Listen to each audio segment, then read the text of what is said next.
it's a cultural thing. Everybody knows they're married. Right.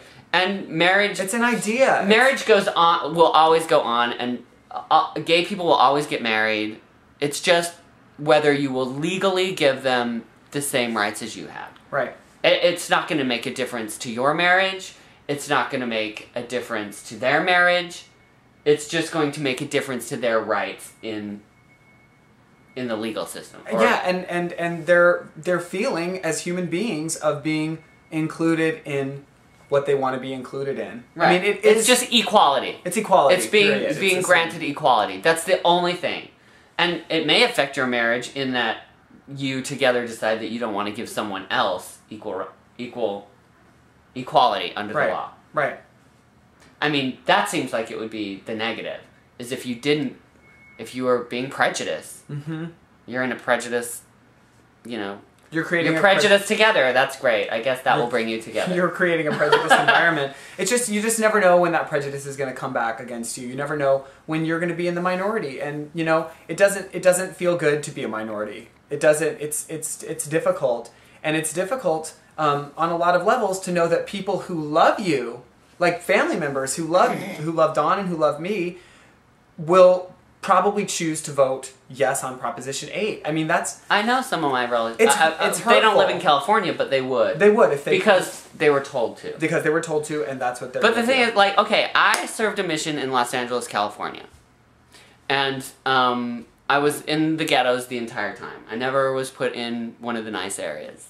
Which is fine with me, because I worked with great people and had an amazing experience. But I remember there was, for a couple months, I was in, the worst area. The worst part of LA you could get into. And it wouldn't have been so bad, except we didn't have cars. We were on bikes. Mm-hmm. And when you're on bikes, you're totally exposed all the time. So, me and my companion, we lived in just this really, really depressed area. And people hated us not just because we were Mormon, if they knew, because most of them thought we were police, but because we were white. So we were getting that prejudice at us every day. I would be spit on because I was white. I would be chased and thrown bottles at because we were white. We would, all these things because we were white. There were always good people around who would help you, because not everyone is like that, but just always feeling like whenever you pulled up to a stop sign on your bike, whatever car was coming behind you, that something could happen. Just living under that prejudice, this negativity pointed at you daily, we both really got depressed, and we were just like, ugh, it's so heavy all the time. But I kind of accepted it, okay, this is my role for people to let their... And you knew it was temporary. Yeah, I knew it was going to be temporary, but I also... I was trying to identify with other minorities to say, okay, this is what it would feel like if you were on the other end. And let people vent at me, and just be like, well, I guess after all the years of it being reversed, we have it coming, or at least let somebody, vent.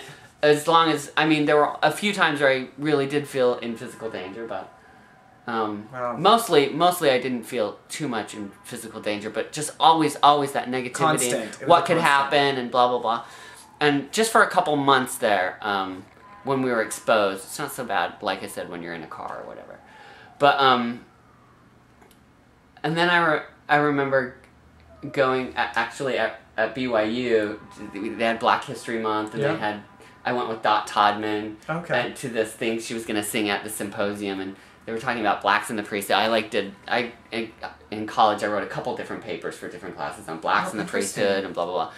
I was just really interested with the whole prejudice side of it. It must have been partly because I always felt like an underdog. Okay, well, I'm being, there's a lot of prejudice against me, and how can I don't know, see... Well, yeah, how can you engage in this and what's without go having on. to make yourself vulnerable to your own... But I remember, standing up at this meeting at BYU, and almost nobody... There was a panel, and not very many people showed up. But, afterwards we talked, and I got up and I started talking about the prejudice that I was feeling in LA, and how I saw the incredible prejudice that was being projected on all these people, on all these lower class people that were living in really bad conditions, bad education, and I just like, I got so emotional and I was crying while I was talking about prejudice and how awful prejudice was, and I really surprised myself. Because it just like I knew that it had affected me, but I didn't realize how much it really affected me. And I can say that when people say, well, it's not the same thing, or you can't relate that, you know, racial prejudice to, you know, sexual orientation prejudice. It's the same thing. It's the exact same thing. It feels the same. It's the exact same thing. It feels the same. And what kind of hurts me a little bit as far as the vote goes, and as far as family or friends go, and you're like, Mormons, they're my peeps. They're my people. Totally. They're the I feel people the same way. that I love. To think that they would vote, because what this does, the vote to not it's like you're trying to not legitimize me as a person or the gay community as people. Like, you're trying to keep them one step below people. Right. And what that does is that also creates an environment of danger, frankly. Yeah. It creates an unsafe environment for a group of people when you put them at one notch below everyone else. And in all reality, it feels like somebody that I love is voting to put me in an unsafe position. Right. Is voting to put me in danger. That is propagated by, that is sanctioned by law. That is kind of this idea of propagation that you are somehow less. Equal. Yeah, but it's not even. There's no such thing as separate as equal. Well, exactly. But because when you say separate but equal, it's separate but one notch below what I am. Right. Well, and the other problem is that people will be like, but it's not the same as race because they can't change their race, but you can change your sexuality. That is the biggest difference, and that's where people are coming from. If you have to boil down their argument, they're like, you can't compare it to a race because you're not a gay person as a race. You made a choice to be gay, and whether or not you admit that you'll believe that you think being gay is a choice. In order to say that you don't view it as on the same level as a racial card that we're playing here, you obviously, like, if you don't view it as a racial card or on the equal playing field with a racial card, that means you think we can change it versus a black person who can't change their skin color unless they're Michael Jackson, you know? So it's... And why would you want to? Well, exactly, but I think that is the implicit assumption. It's again a basic misunderstanding of gender orientation, and it's a. But also, the church itself has come so far. I mean, they used to say it's a choice.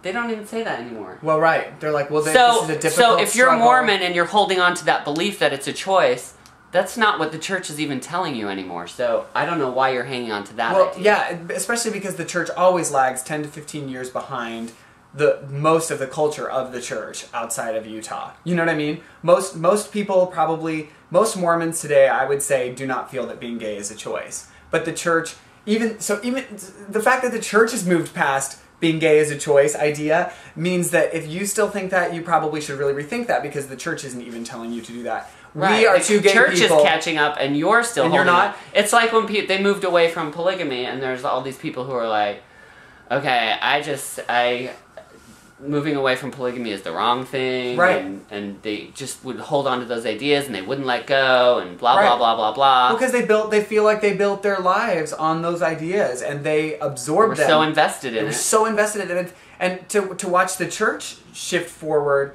When you've been sort of taught that the church never changes, that, you know, that the church is constant, what's moving is the world is constantly shifting, but the church remains this sort of anchor kind of on this hillside where everything else is sort of like eroding downward and the church is not. Well, the truth is the church is moving too. It's not moving as necessarily as fast, and it might not be moving the exact same direction, but it's moving, but it's just lagging behind.